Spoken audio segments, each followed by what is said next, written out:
یا رسول کو قدموں میں جبریل کے پروں کی سرسراہٹ محسوس، نبی نے دیکھا تو جبریل نے پر جوڑ کے کہا وہ کہہ رہا ہے تو نہ بولنا، حملہ تیری رسالت پہ کیا ہے، جواب میں دیتا ہوں۔ مالک تو جواب کیا دے گا؟ واضح انا اعطیناک الکوثر، بے شک ہم تجھے بطول عطا کریں گے، ہم تجھے بطول، کیونکہ اگر میں کوثر کو مختلف ترجموں کے اعتبار سے لے کے آتا آخر ترجمہ یہی ہونا تھا جو میں نے پہلے کر دیا، بے شک ہم تجھے بطول عطا کریں گے۔ جہاں لفظ بطول کہوں تو بطول سے مراد نام نہیں، بطول سے مراد لقب نہیں، بطول سے مراد منصب ہے، بطول سے مراد عہدہ ہے۔ بطول کسے کہتے ہیں؟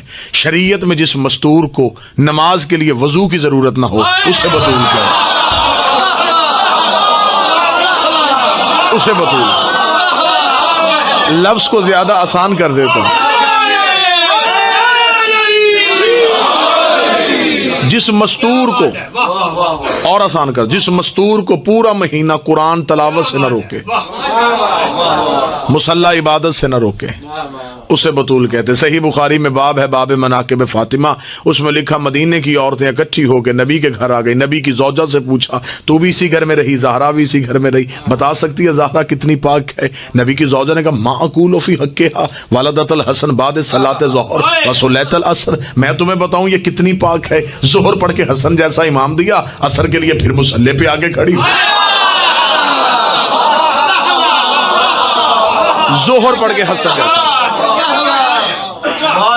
اور خود جناب ام ایمن روایت کرتی ہیں کہ 15 رمضان کو مجھے امیر المومنین نے کہا کہ آج میرا بیٹا آ رہا ہے۔ ام ایمن کنیز ہے رسول کی، جناب عبداللہ کی اصل کنیز جناب عبداللہ کی تھی، رسول کے پاس آئی، رسول نے جناب سیدہ کے نام کے ساتھ منسوب کر دی۔ ام ایمن روایت کرتی ہیں کہ میں پورا دن شہزادی کے ساتھ ساتھ رہی کہ آج امیر المومنین نے کہا ہے کہ میرا حسن آ رہا ہے۔ ظہرین کے وقت جب شہزادی مصلی پہ بیٹھی، ام ایمن کہتی میں نے بی بی کے پیچھے مصلی بچھایا، نبی کی بیٹی کی سانسوں کو میں نے تسبیح سمجھ کے گننا شروع کیا، رسول کی بیٹی حالت سجدہ میں تھی، نماز پڑھ رہی تھی، ابتدائے عبادت ہو رہی تھی، میں دیکھ رہی تھی۔ ام ایمن کہتی میں پریشان ہو گئی کہ ظہرین ڈھل رہی ہے، علی نے کہا تھا کہ آج بیٹا آئے گا۔ ام ایمن کہتی ہے کہ میں پلٹی تاکہ علی کے حجرے کی جانب جا کے مولا سے پوچھوں مولا آج ہی کا دن کہا تھا، تو بھی سچا ہے، یہ بھی سچی ہے، جو آپ نے کہا وہ بھی سچ، جو میں دیکھ رہی ہوں وہ بھی سچ۔ ام ایمن کہتی ہے ابھی میں پلٹی ہوں، علی کا حجرہ نہیں آیا، یا مجھے زہرا کی تسبیح کے ساتھ کسی بچے کی تسبیح کی آواز